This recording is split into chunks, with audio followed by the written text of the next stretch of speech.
Hello and welcome to another episode of On the Sofa. I'm Monia and we've got a very special episode tonight to see you into the weekend. So I've got Kirsten from the Kingsbarns Distillery joining me here.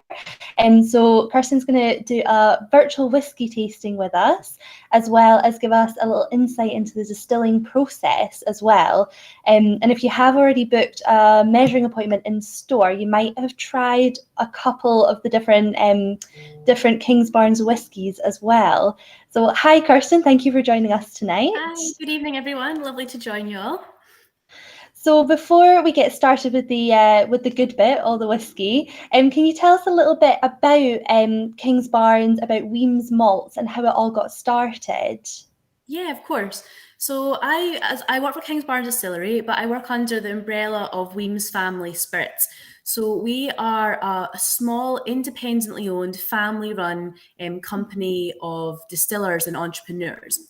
But essentially, the Weems family, because we are family-owned and operated, have a long-standing relationship and kind of anchor in Fife. So they've been in business in Fife, where we're based now, which is where our distillery is in Scotland, since around the 13th century or so. So they really are a family of Scottish entrepreneurs.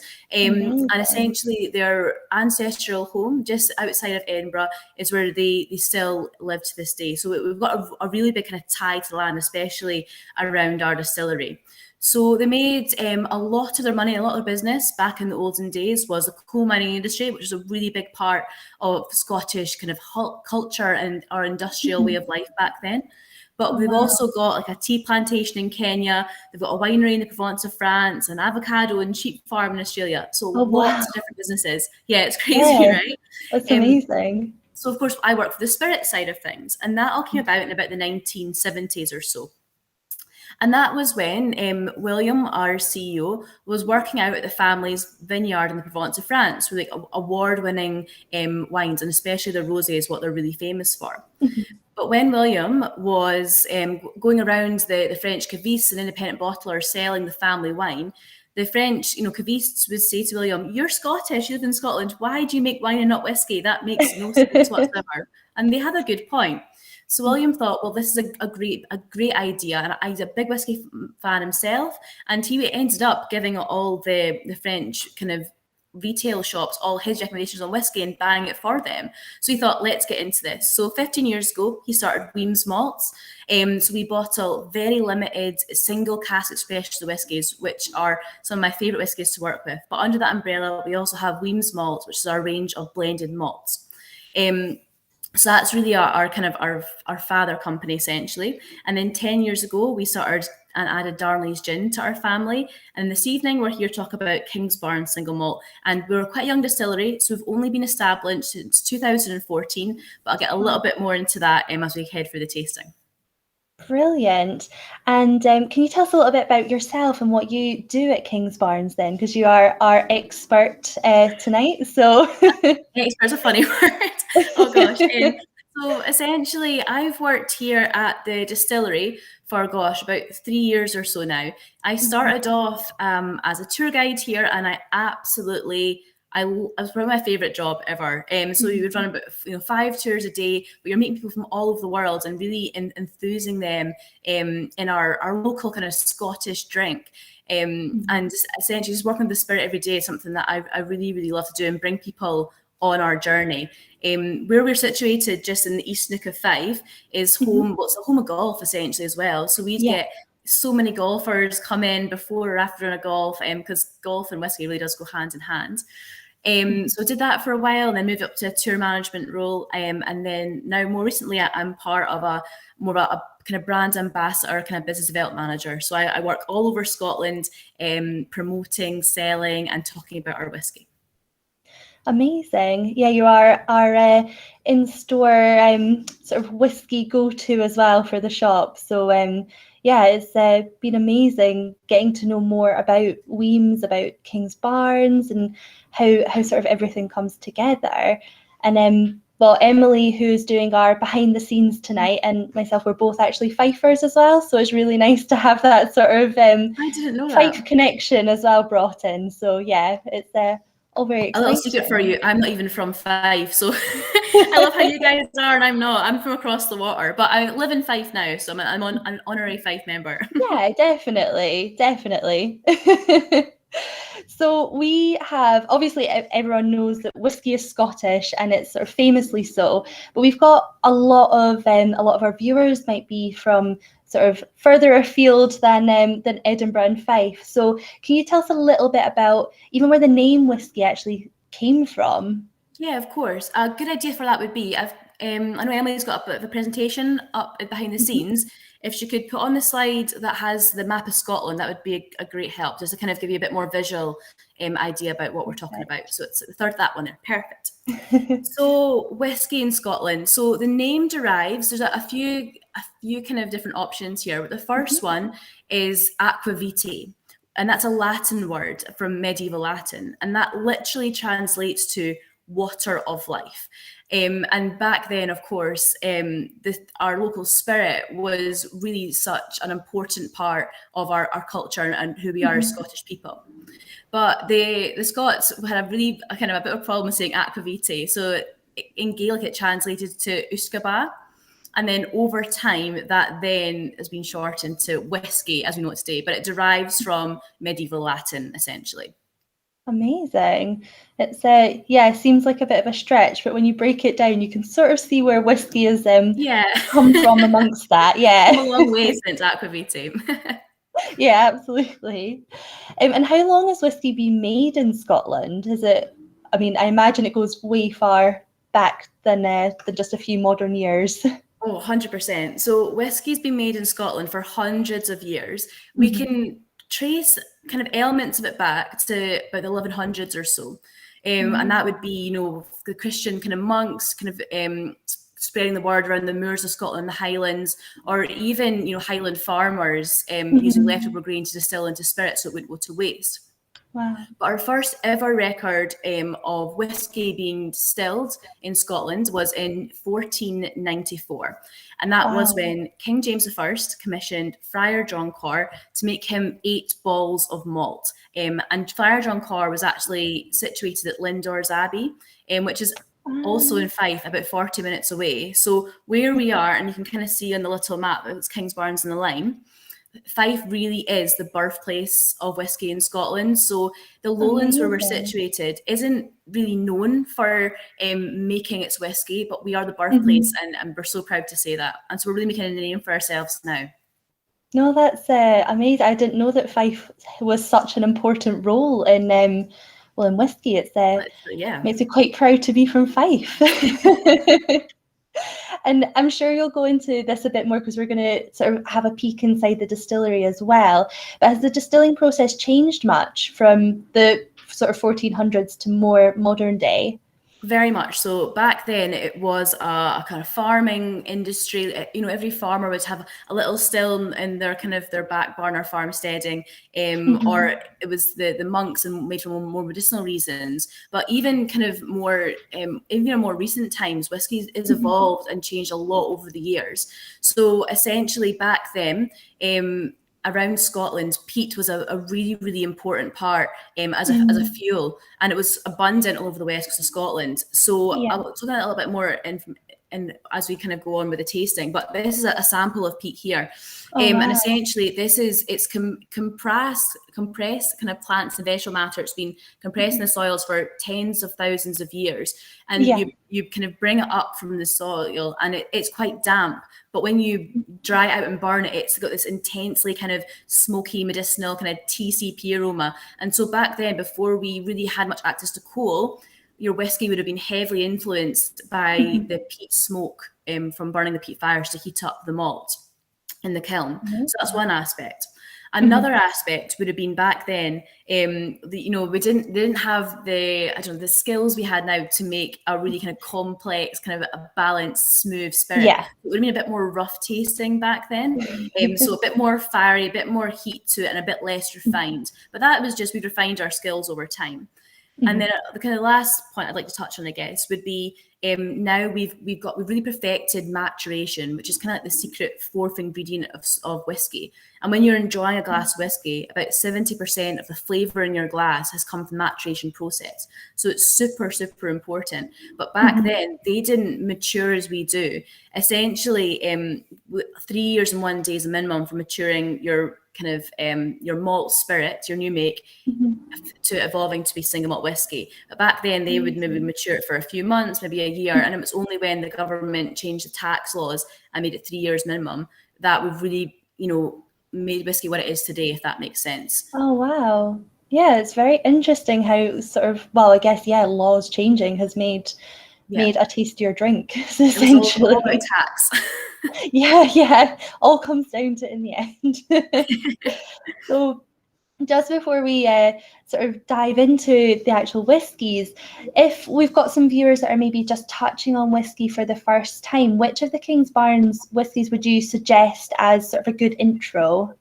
So that literally leads me on to the first tasting, which is a Brilliant. perfect kind of follow through. So it's the one that I'm going to introduce you first, and that's our Kingsbarns Dram, which is our first released ever single whiskey from the distillery. So Emily, if you'd like to bring up the slides detailing Kingsbarns Dram, that'd be awesome. Just so we've got a bit more visuals. Perfect. There we go. In the backgrounds there. So I've got a bottle of it myself. So it's our Kingsbarns Dram, our first ever released single whiskey. So as I touched upon, we are a very, very young distillery, essentially, making a name for ourselves. So we put our very first spirit in our very first cask in March of 2015. And as I mentioned, it takes minimum of 3 years and 1 day before you can call that single malt whiskey. Now, when you put your spirit into the cask, it's a lovely, a clear liquid, as you can see here. There's no colour to it. So all of the colour derives from the cask, and that's the evolution of just about 3.5 years there, maturing in our oak barrels. Amazing. So when you're tasting this whiskey, if you want to pour this jam, if you've got one handy, hopefully it's the Dreams Jam. At Kingsbarns, we are really aiming to create a lowland style of whiskey. Now, they are known for being very light and very kind of floral, very sweet, very, very approachable. And as I've been doing tours for so many years at the distillery, we get a lot of people here who maybe haven't tried whiskey before, or maybe they're coming along with a friend or partner. So it wasn't their kind of their passion. But whenever someone's tasted this, it's always been like, oh, that's actually not too bad. It's super, super refreshing and easy to drink. And as I talk a bit more about the distillery, it'll kind of become clear why that is, if that makes sense. Yeah, absolutely. So essentially, this whiskey here has been matured in 2 different types of barrels and then married together. So most of the spirit, 90%, has been matured in first fill ex-bourbon barrels from Heaven Hill Distillery in Kentucky. Now, because their first fill barrels are super young and super active, so we're going to inject a lot of flavour into our spirit very fast. But ex-bourbon barrels are known for giving your spirit and your whiskey lots of caramel, vanilla, and coconut notes. So there's the sweetness and the caramel richness comes from. The other 10% of this spirit has been matured in Portuguese wine barriques, STRs. So they're being shaved, toasted, and recharred. And that's responsible for giving us a little bit more of a fruitiness into our whiskey, but a little bit more of a spice as well, because as it's held wine in there previously, we're going to get a little bit more influence now of the richer wine components that's been held in the casks. So let's have a taste. So on the nose, for me, it's intensely fruity, really, really sweet. I'm getting lots of kind of fresh apples, so that kind of refreshing note, like green apples, definitely not red. It's more of like a crisp apple. Yeah, and then definitely. lots of banana. I don't know if that's you or me, but banana hits me. I think when you point it out, it's quite surprising as well, because you don't think banana and whiskey as such, do you? But when you sort of actually have a smell, it's very interesting. Yeah, and as mentioned the distillery, I'll talk you through those little unique points at Kingsbarns which really drive us to this moment, really give us this final product. And for me, the banana is very much like mushed up kind of brown banana, or like, banana loaf or foam banana. It's a very sweet banana. And then on the palate,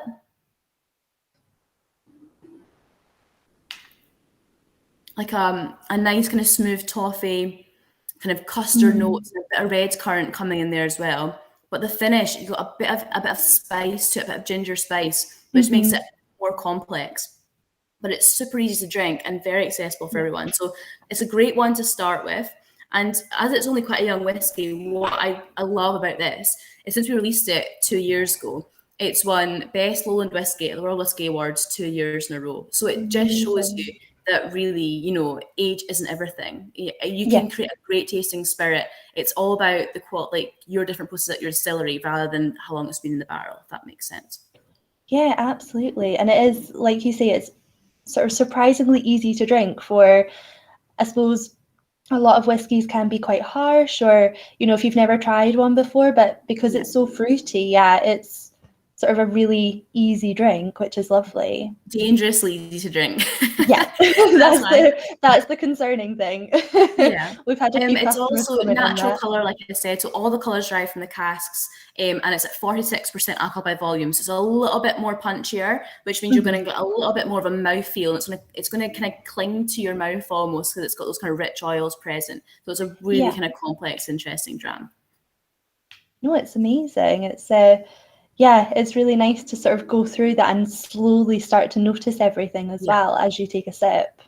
What I do love is your first sip of whiskey I feel like it always kind of develops after your second sip. When you keep tasting whiskey, I feel you always get different aspects of it at different points in time. You're not going to get your full experience from having one sip. You need to really kind of take your time over it, and it'll start to develop your palate, if that makes sense. Yeah, absolutely. Brilliant. So is that sort of, you would recommend the Dream to Dram, which, I can totally see why that would be 100%. Sort of an intro whiskey as well, which is great. Yeah, it's just so accessible. I mean, it's very accessible. And it's probably one of my favourites as well, as what we have here at Kingsbarns. I guess while you enjoy your dram, I can talk you through a bit of history about our distillery, if that makes sense. Yeah, absolutely. And I think Emily is also going to pop up a link for the tasting pack as well. So if anyone watching wants to order a tasting pack and then come back and rewatch us going through it all as well, then Emily's going to put the link up now for you. Oh, amazing. Brilliant. Super. So, I mean, I guess from our distillery, it'll be quite a short story because we're quite a young distillery. But I'd really like to tell you guys, you know, how we came about. You know, we didn't just arrive here at Finnia. It takes a long time to be able to establish a whiskey distillery. So essentially, as we are, you know, we're based right at the heart of the home of golf. St Andrews is only about kind of 10-minute drive up the road. It's super close by, and we are situated just next door to a golf course as well. But essentially, our founder, Douglas Clement, is a caddy at Kingsbarns Golf Course, which is, like I said, literally you can see it from the distillery. It's gorgeous. It's an award-winning, very nice golf course. But he would have a lot of tourists come play golf with him, you know, Americans, Europeans, Australians, and they would say when they're playing golf with Doug, you know, like, where's the nearest whiskey distillery? We've played our golf. We need some whiskey now. And he'd be like, well, the nearest one's maybe up in Pitlochry, kind of like maybe Blair Atholl or even Tillybarden. So he really saw a gap in the market for a really great premium lowland single malt whiskey. So that was kind of what sparked his idea in his head. And that was in 2008. So it took up many, many years to, you know, be able to raise the funds and to gain the traction for the distillery and to find location as well. Eventually, we found the right spot, which is where I am today. This is not my front living room. I'm based in our my front living room, but sadly it's not. It's our tasting room where we host our tastings after our tours. But essentially, we are based now and located in an 18th century farmsteading. So it's got a lot of character to this building. But when we found it, it was semi-derelict. It was run down, but it had a lot of potential. So it took a few years to renovate it. And eventually we got a grant from the EU for £670,000. And then that money helped bring on board the Weems family, who, of course, I work for. So now we look after and we're family owned and operated by the Weems family. But it was Doug who really kind of brought our distillery to life and helped us get to where we are today, if that makes sense. Yeah, he's the one we've got to thank for bringing all the whiskies to us. Yes, definitely. Yeah. No, that's amazing. And it's really nice to sort of hear because you're such a small sort of family company, it's nice to hear that, to know the whole process from going from a derelict building up to now. It's really It's It's really crazy, it amazing. really is. But I suppose a few kind of little things about who we are as well at Kingsbarns. So as I mentioned, we're family owned and operated, and we are based in the Kingdom of Fife. So everything we do at Kingsbarns Distillery, Fife is at the heart of everything. So essentially, what the three ingredients you use to make some whiskey in Scotland, you've got malted barley. Now, all of our malted barley comes directly from Fife, from local farms, and even farms that are on William's land. So it's super, super local. Now, when you're sourcing your malted barley for making whiskey in Scotland, you don't have to source it from Scotland. You can get it from England, France, even as far as Australia. But we thought it's really important to support local and to use our local farmers. So that's what really helps anchor our spirit to the land. And that's our first ingredient, and what's a really big part of who we are.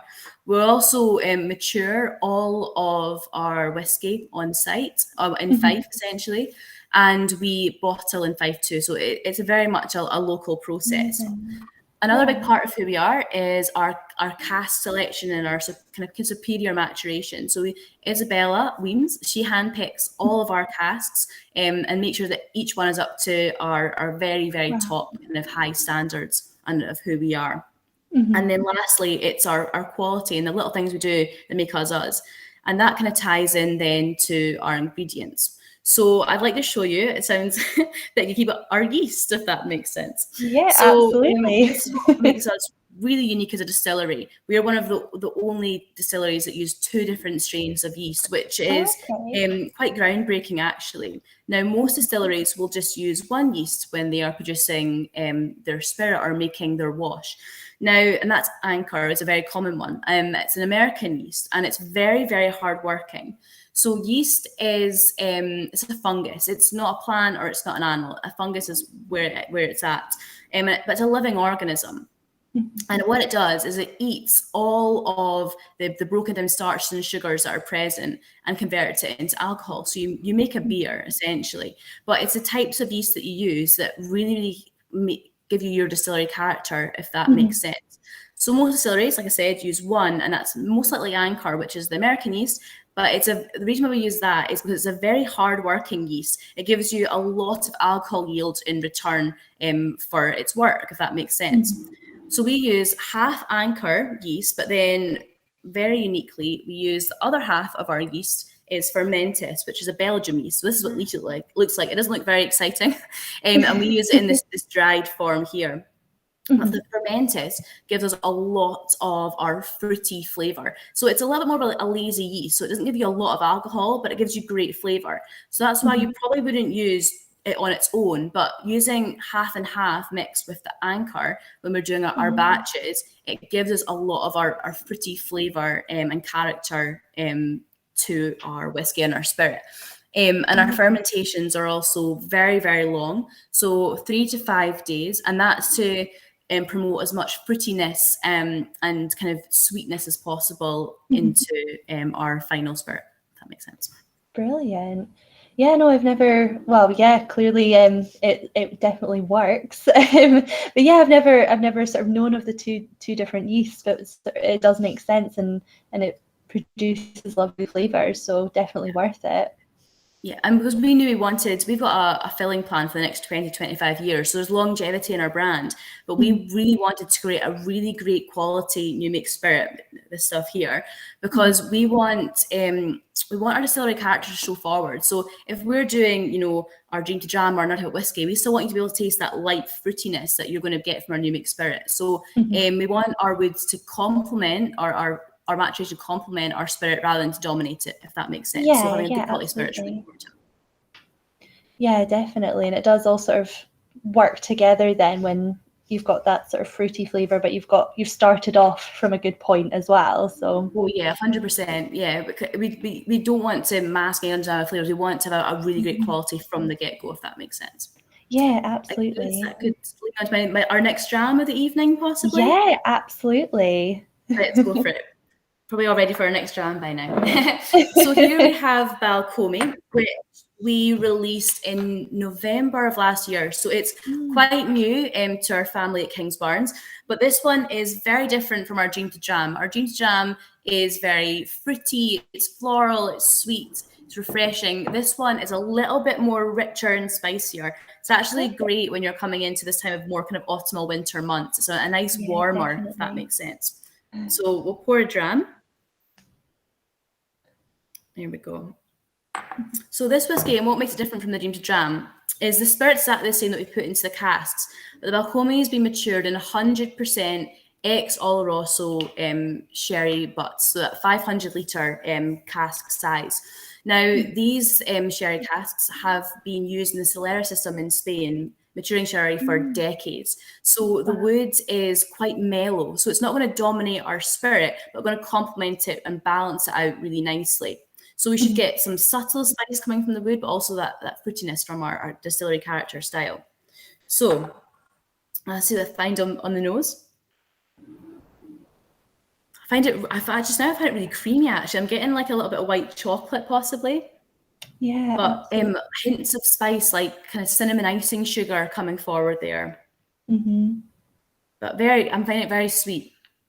And then on the palate.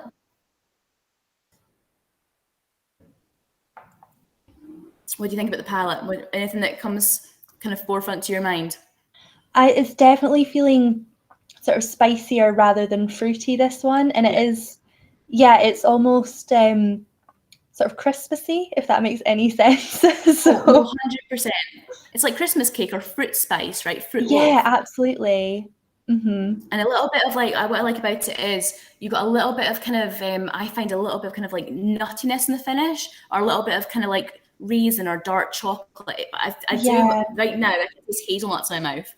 And it's got that kind of that longer kind of finish. And I love kind of those nuttier kind of spicy whiskey. So this one is a big favourite of mine. But what I do love about it is it's, for being 100% sherry matured, it's not a big sherry bomb. It's much more complex than that and balanced, if that makes sense. Yeah, absolutely. But I could definitely have another wee nip at that.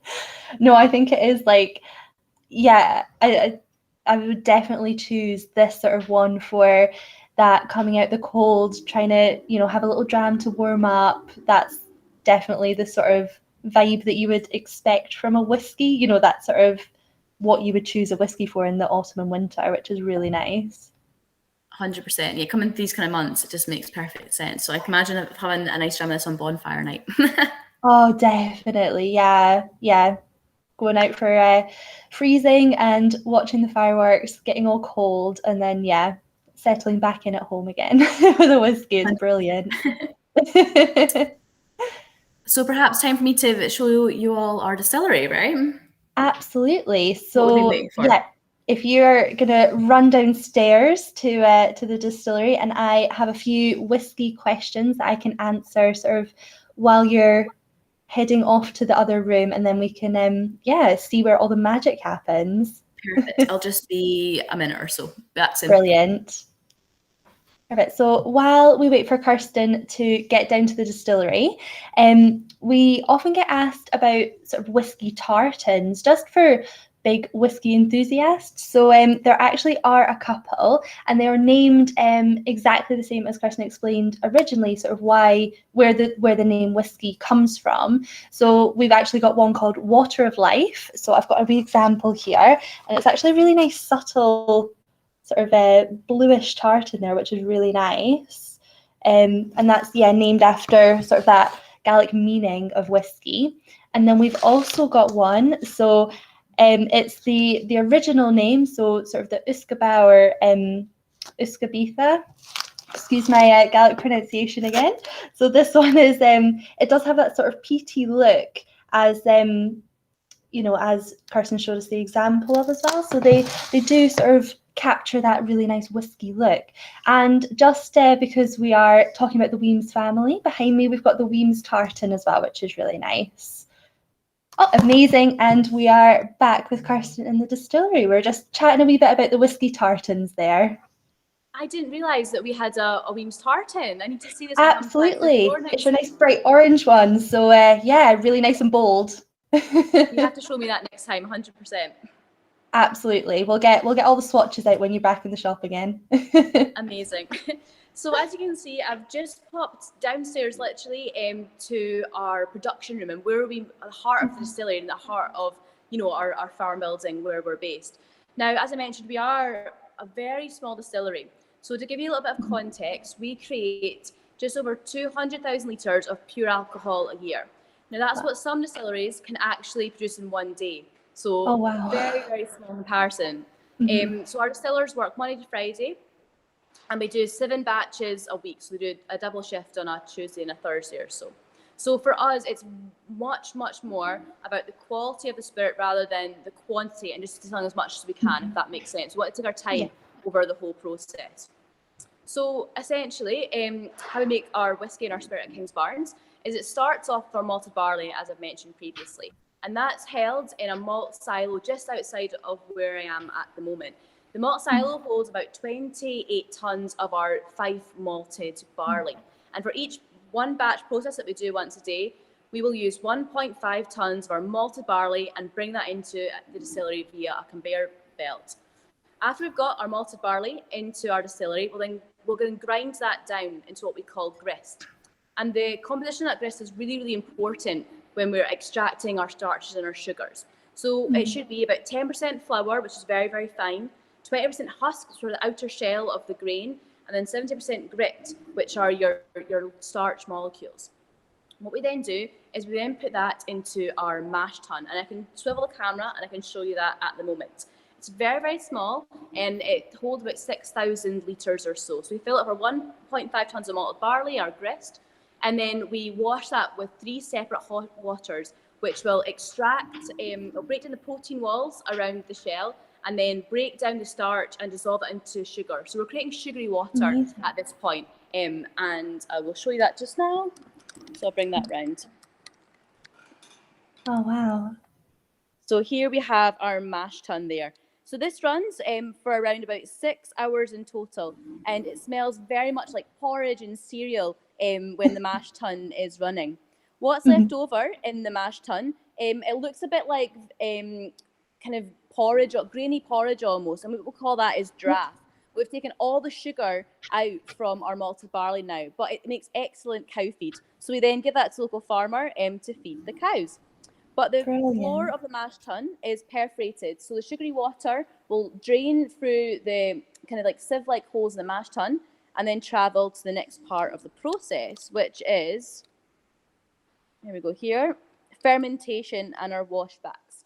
So I mentioned that we have very long fermentations here at Kingsbarns, and we've got 4 different washbacks here, which hold they're about 11 tonne or 11,000 litre capacity, essentially.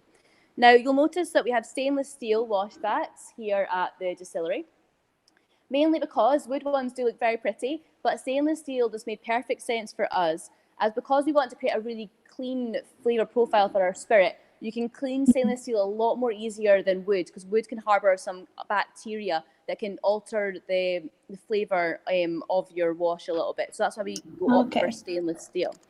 But as you can see, this pretty much is our whole distillery. So it all magically placed in this one little room here. After 3 to 5 days of our fermentation, where we've got our sugary water, we add our yeast, and then we wait. And at the end of 3 to 5 days, we have a wash that is 8% alcohol by volume. So it's essentially, we've brewed a beer, but it's super kind of citrusy almost. So you wouldn't want to drink it just yet. So that's why we then fill it into our first still, which is our wash still, as you can see here. So it's the larger of the 2 stills that we have here at Kingsbarns. Now, when we are distilling whiskey in Scotland, we've got a traditional double pot copper still distillation. So copper is essential to make smoked whiskey in Scotland. So no copper, no whiskey. But the reason why it is copper is because it's very malleable, so you can handcraft it into shape.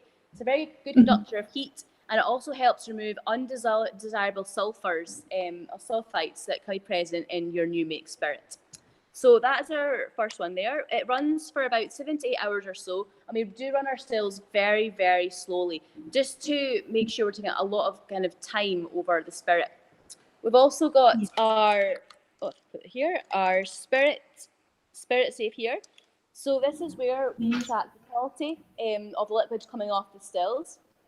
We can check the temperature, the ABV, but also make cuts to remove any undesirable elements of the spirit that we don't want to collect to move forward into the next part of the process. So that was the first still, and then I'll show you and swivel you around to our second still, which is our spirit still, which is much smaller. It holds about 4,000 litres or so. But this is where we start to make the cuts of the whiskey. So the first 8 minutes that the still is running and running spirit through, we call that the heads, and we remove that from the final kind of take of our spirit, if that makes sense. After 8 minutes, we'll switch a valve in the spirit safe and start to collect our heart of the run, which will go forward to mature into our barrels one day. At the distillery, we fill about 34 barrels a week. That equates to about 5 barrels a shift, and predominantly it's those ex-bourbon barrels that we fill our spirit into. After our hearts have kind of run through the still, after about kind of 3.5 hours, we're then getting more undesirable, kind of heavier, weightier compounds coming through the spirit still. So we don't keep the last part of the run either. We cut that off as well. We only want to capture the very lightest fruity elements of the spirit to go forward to mature. So we cut off the heads, cut off the tail of the run, and just keep the heart, which is the very best quality part. But that is essentially our distillery. Very, very small, but it's incredibly good quality spirit at the same time as well. Yeah, it's amazing, isn't it? You sort of imagine huge industrial levels of things, and then when you see it all in one room, you sort of realize how small scale it is. But it's, like you say, it's just about getting the best quality out of it, which is amazing. Definitely. So I can see we've got a couple of people joined us as well. So I'm just going to say hello. We've got Amy, 100%. who has joined us, and then we've also got Thelma and Roger, and I know that it's Thelma's birthday as well. She's joining us for a wee whiskey session this evening. Somebody else has also commented that we look too young to drink, or are they just getting on a bit? They're saying that Dream to Dram reminds them of it's my 28th St. George's birthday Distillery in England. So, thank you everyone for joining us. It's a very light style of whiskey.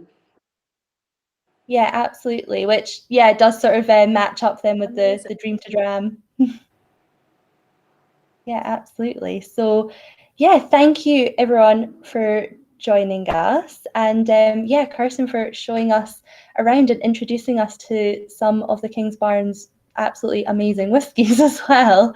And we've got the Balcomie in the shop just now as well for we're open for tours as well.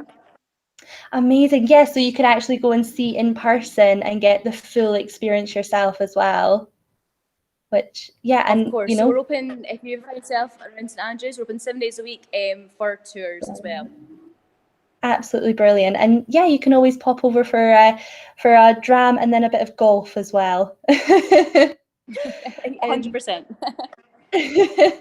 So thank you so much for giving us that insight into some whiskey. And next Wednesday, we'll be back on the sofa. I'll be joined by Kaylin, who is actually one of our members of staff over in the States, which is very exciting. And we'll be looking at Clan Hunter as well. So thank you, Kirsten, and thank you everyone for watching us this evening.